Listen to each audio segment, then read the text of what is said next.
8 de la mañana con 12 minutos, 8 con 12 minutos, en Punto Noticias de Radio Pichincha. Saludamos con nuestro segundo invitado, como lo habíamos anticipado al inicio de esta emisión. Está ya con nosotros Ramiro Narváez, asambleísta y presidente de la Comisión de Seguridad de la Asamblea Nacional. ¿Cómo está, señor Narváez? Buenos días, bienvenido. Hace algunos días la Asamblea Nacional aprobó esta reforma a la Ley de Seguridad Ciudadana que ha generado, en cierta manera, polémica por algunos temas que incluye la misma, que podrían provocar algunas complicaciones en el futuro. Pero en términos generales, ¿qué cambios nos ofrece esta ley y de qué manera va a ayudar de forma efectiva al combate a la inseguridad, a dar seguridad ciudadana, si no hay una política pública que genere esa seguridad? Buenos días, bienvenido. Le acompañamos Alexis Moncayo, quien le habla, Licenia Espinel.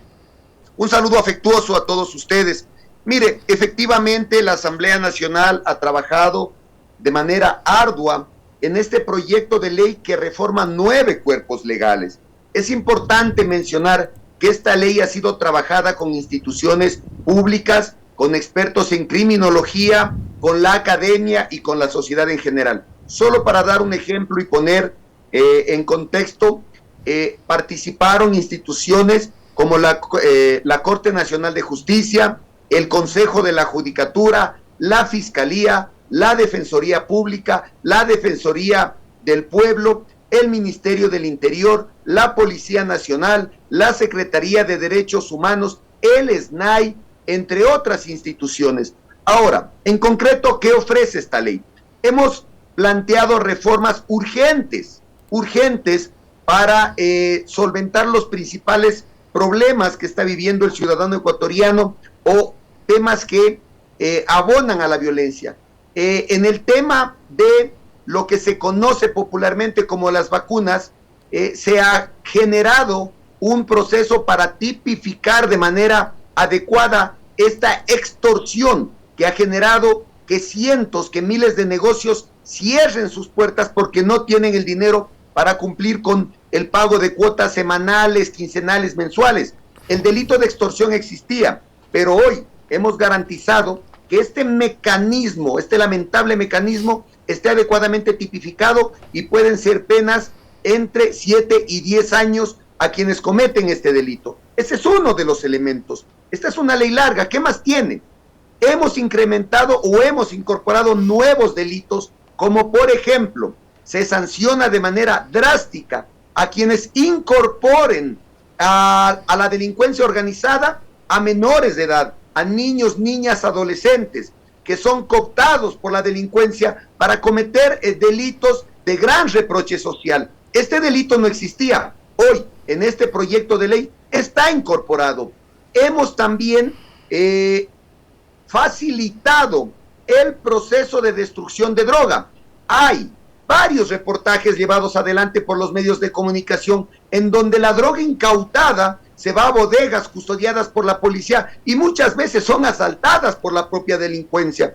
Entonces, hoy se ha facilitado el proceso para la destrucción de la droga. Se ha establecido mecanismos para sancionar y que no queden en la impunidad hechos como el robo de las armas en nuestras Fuerzas Armadas, en nuestra Policía Nacional. Hay claridad en esos procesos y muchos temas más, pero antes de continuar me quiero sumar a sus palabras de que no hay ninguna ley, por mejor construida que esté, que garantice un cambio si no hay una política pública, si no hay liderazgo del presidente, si no hay inversión, si no hay la entrega de los recursos para garantizar que estas leyes se puedan aplicar. Si no hay política pública, las leyes por sí solas no pueden cambiar absolutamente nada.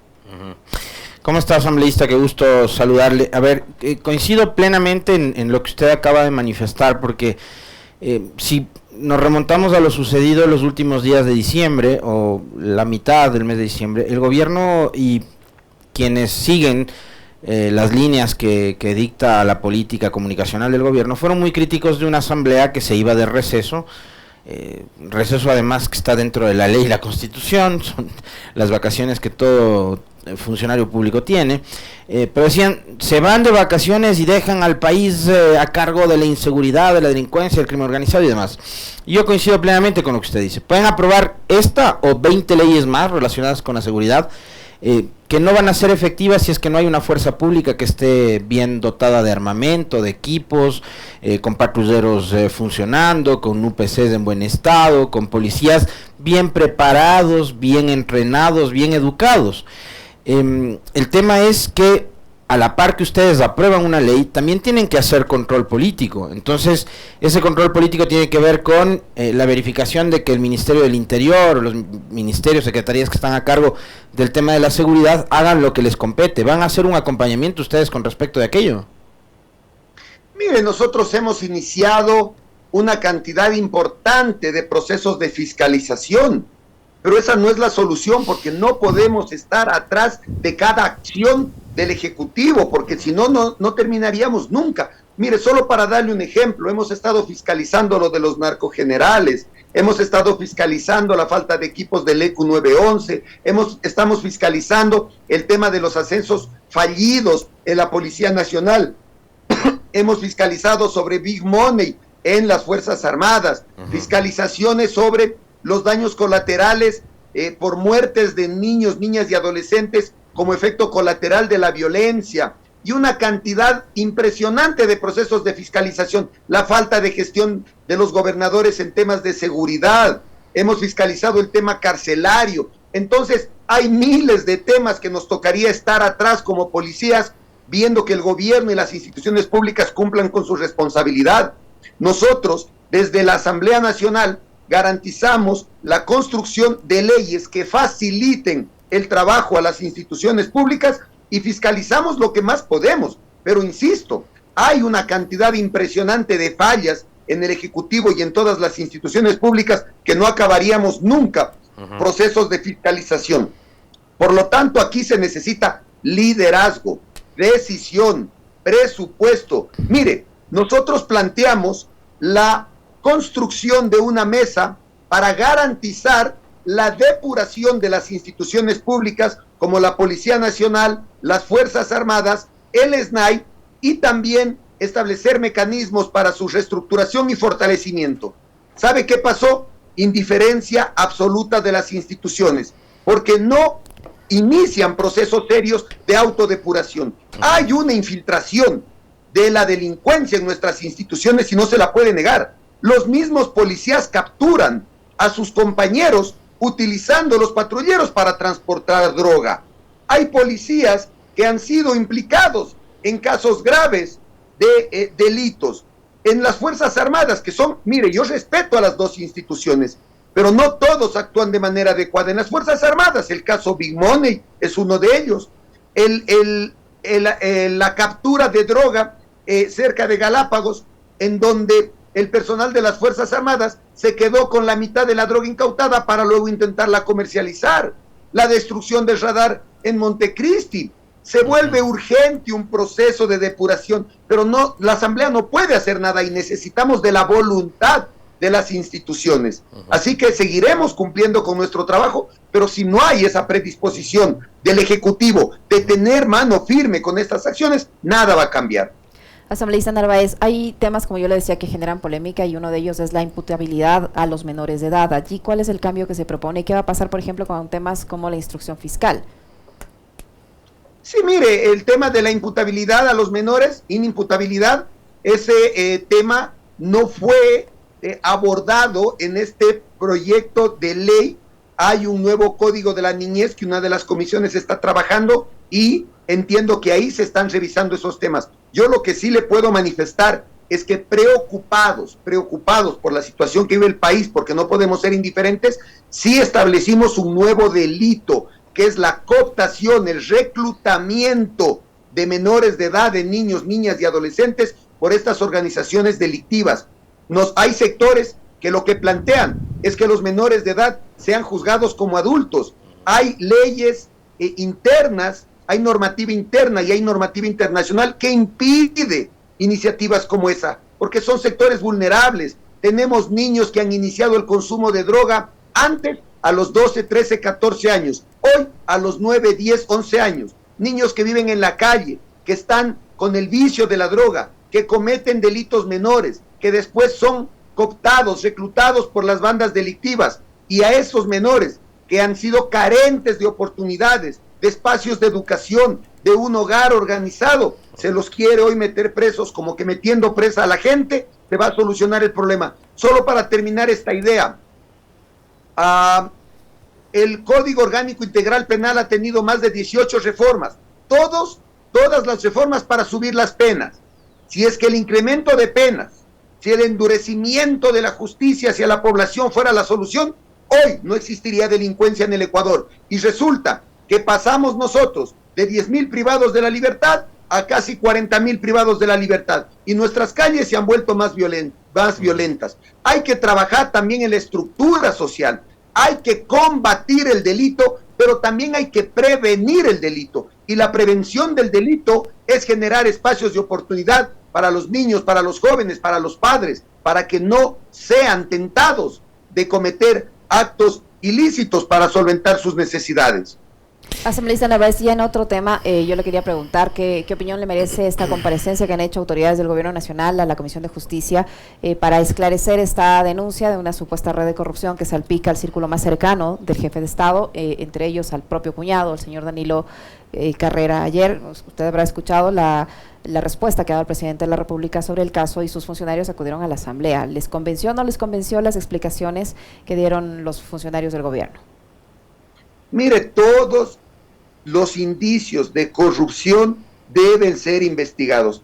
En muchas ocasiones hay denuncias sin fundamento, en otras ocasiones hay denuncias con pruebas, con respaldo de documentos que muestran que efectivamente estos actos se pudieron haber cometido. Por lo tanto, hay que dar el respaldo y el espacio necesario para que los ejecutores de la justicia hagan su trabajo.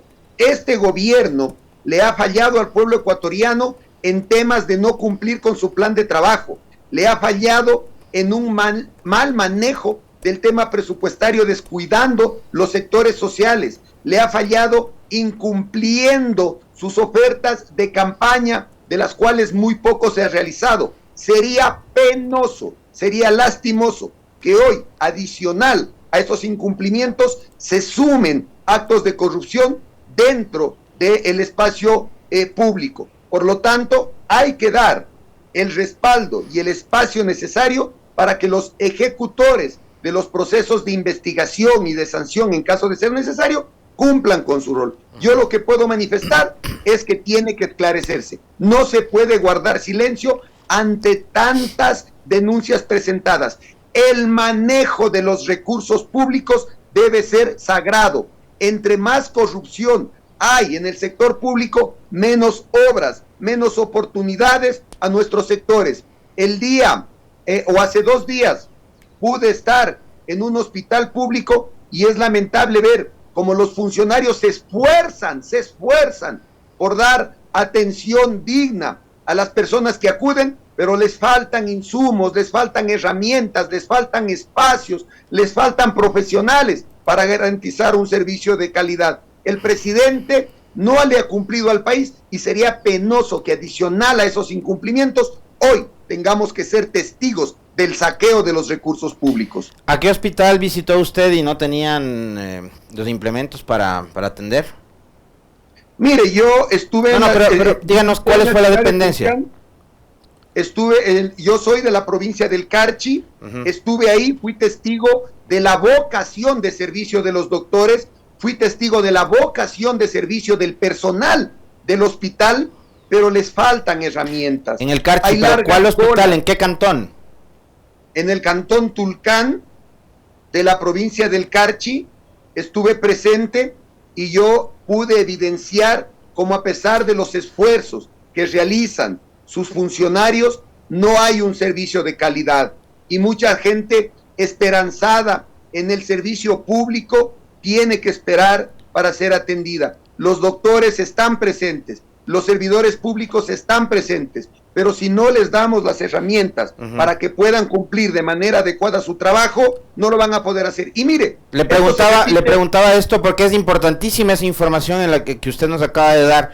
Como la SECOM y el gobierno nos están monitoreando permanentemente y el presidente está haciendo visitas sorpresa a los hospitales del país. que vayan al hospital de Tulcán, señores de la SECOM, para hacer esas fotos lindísimas que publican de las visitas sorpresa del presidente para verificar la excelente atención que brindan en los hospitales públicos. Por favor, vayan a Carchi, vayan a Tulcán, que el asambleísta nos dice que los médicos, a pesar de todos los enormes esfuerzos que hacen, no cuentan con todos los implementos que debería darles por obligación el Ministerio de Salud y el Gobierno Nacional. Y mire, y ese descuido es en el sector educativo, en generar espacios para la educación superior. La solución no es restringir los cupos de ingreso a las universidades. La obligación y la solución es generar más espacios para que puedan prepararse, y no solo en las universidades, sino en los institutos tecnológicos. Los institutos tecnológicos están abandonados, no cuentan con... No hay que fortalecer a nuestros institutos tecnológicos para que se generen más oportunidades para nuestros jóvenes. Asambleísta Narváez, ayer la Asamblea aprobó una resolución, esto ante los problemas, digámoslo así, que ha tenido el Censo de Población y Vivienda. ¿Qué fue lo que pidieron con esta resolución? ¿Qué es lo que se va a hacer ahora?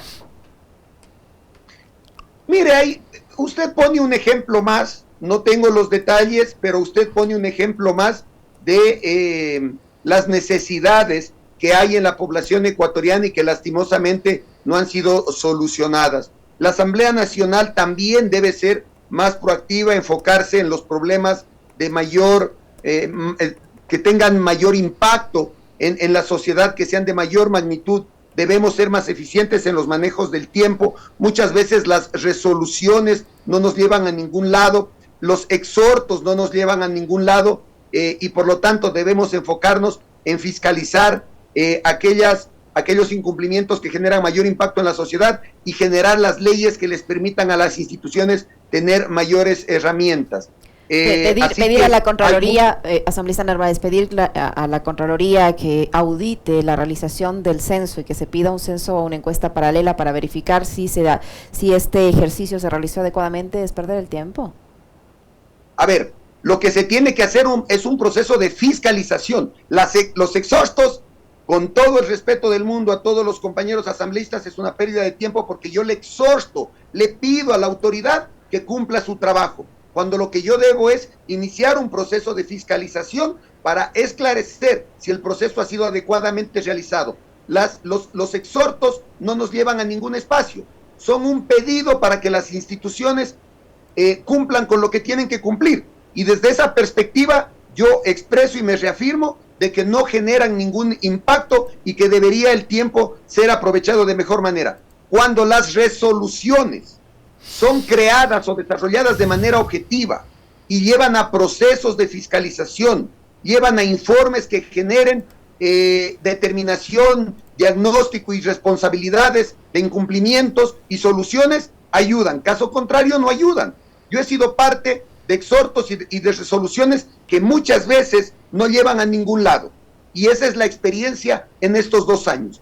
Cuando se hacen las cosas de manera correcta, los resultados son positivos. Si hay problemas en este censo que ha generado dudas en grandes sectores de la población, se tiene que hacer un proceso de fiscalización serio para determinar los responsables y entregar la información a quien se tenga que entregar, para que haya procesos de sanción si es que así tiene que ser. Yo revisaba unas declaraciones suyas de final del año pasado, legislador, y me encontraba con que usted alertaba de que de parte de la Policía Nacional no había predisposición para poder hacer control político y fiscalizar a la institución. Después de lo sucedido, no únicamente con el caso de María Belén Bernal, sino con muchísimos otros casos que involucran, relacionan, vinculan a uniformados, lamentablemente, y creo que esto hay que hablarlo, y hablarlo con toda la frontalidad, pero también responsabilidad, sin pretender decir que toda la institución está empañado, que los 50,000 policías son todos femicidas y delincuentes y narcopolicías, etcétera. Pero es evidente que la policía está atravesando un momento sumamente crítico.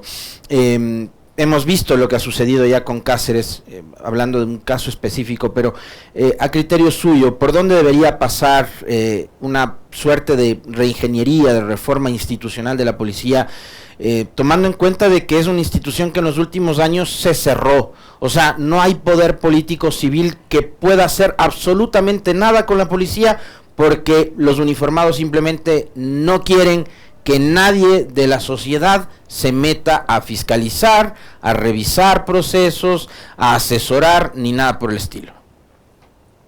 Sí, mire, efectivamente, nuestra Policía Nacional ha tenido graves problemas. Yo siempre defenderé a nuestras instituciones, a nuestras Fuerzas Armadas, a nuestra Policía Nacional, pero es innegable que está pasando por un duro momento, y esto se genera por esa falta de predisposición, de autodepuración, de reestructuración.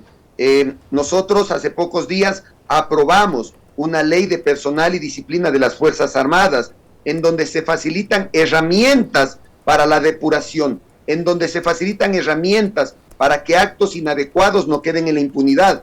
Muchas veces estas instituciones sancionan al personal que comete faltas, pero luego, por falta de claridad en los procesos, se ve obligada a reincorporarlos. Hemos incorporado temas de género para que se respeten los derechos de las mujeres en las Fuerzas Armadas, temas de reclutamiento, temas de las famosas pruebas de confianza, temas vinculados a los ascensos, temas vinculados a sanciones disciplinarias, y un sinnúmero más de reformas. Lo mismo hay que hacer con la Policía Nacional. Los tiempos no nos van a dar porque nuestra comisión termina funciones en mayo, pero yo aspiro a que se continúe trabajando en fortalecer a nuestras instituciones para que también tengan herramientas que les permitan fortalecer a sus instituciones. La Policía Nacional ha tenido el respaldo de la Asamblea Nacional. Hemos trabajado conjuntamente con ellos, por ejemplo, en leyes como la Ley del Uso Legítimo de la Fuerza, que les permite tener una mayor acción contra el crimen, tener el respaldo del Estado para actuar, en donde se establece claramente que deben contar con armas, municiones, trajes de protección, en donde se establece un seguro de vida para las personas o estos funcionarios. La muerte de una persona jamás puede ser compensada con recursos económicos, pero por lo menos sus familiares tendrán ese apoyo económico ante la ausencia del policía que muere cumpliendo su deber. Hemos establecido mecanismos de entrenamiento, de capacitación, es decir, estamos trabajando para darles herramientas, pero las instituciones también deben tener esa predisposición de fortalecerse permanentemente y de no generar un espacio de complicidad cuando hay errores al interior de la institución. Mire, nosotros hemos fiscalizado el tema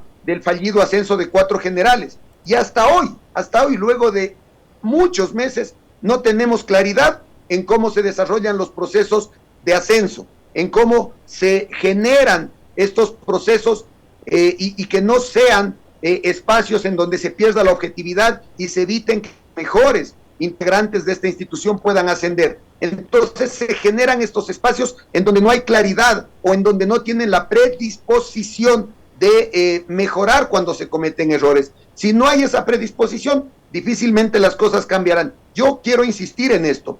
Convocamos a una mesa de trabajo para la depuración, la reestructuración y el fortalecimiento de Fuerzas Armadas, SNAI y Policía Nacional, y la respuesta no fue la que nosotros esperábamos. Hay una ausencia de predisposición en muchos temas y eso tiene que cambiar. Asambleísta Narváez, ayer se conoció algunos detalles de la confesión del principal sospechoso, bueno, ya no sospechoso, ya confesado que estranguló y que asesinó a su esposa, el exteniente de policía Germán Cáceres, en el caso de María Belén Bernal. Con esas revelaciones de lo que se conoce hasta el momento, ¿qué debería pasar con el juicio político al exministro del Interior, Patricio Carrillo? Mire, yo en esto quiero ser claro, el exministro Carrillo, yo ni lo defiendo ni lo ataco. Cuando él estuvo de ministro logramos avanzar en algunos temas importantes para la Policía Nacional y fue quien pagó las consecuencias de este lamentable caso que sucedió en la Policía Nacional. Pero al interior de la institución no hay claridad si hay mayores cómplices, si hubo facilidad para que este acto generado por este ex policía, por este funcionario de la institución, se le haya facilitado o se haya generado espacios de complicidad. Ahí hay mucho que aclarar. el exministro Carrillo fue quien pagó las consecuencias, pero al interior de la institución todavía se presume, se sospecha que no pudo haber actuado solo. Entonces tenemos que esperar los procesos de investigación. Los juicios políticos están establecidos en la normativa, hay varios juicios políticos en la cola y yo sí tengo que ser claro en esto, su nombre mismo lo dice, es un juicio político. Muchas veces lo que depende para que se sancione o no se sancione a un funcionario son los acuerdos, son las mayorías y no un análisis técnico. Eso ya ha sucedido en el pasado, por eso en lo personal, cuando el juicio político carece de un análisis técnico, cuando carece de objetividad, lastimosamente los resultados no son los esperados. Para finalizar, asambleísta Narváez, en las últimas semanas, en los últimos meses, como que se ha puesto de moda que las funciones interfieran entre sí y que una no obedezca o no respete la decisión que toma la otra. Esto es todo pasado con la Asamblea Nacional y ahora esta misma situación se traslada al Ejecutivo, que a través del COSEPE ha decidido inobservar una disposición de un juez. Hay un debate, algunos están a favor, otros están en contra, entre el desacato o la institucionalidad. ¿Cuál es su opinión al respecto? ¿Qué opina de esta decisión del COSEPE que no acata una decisión judicial?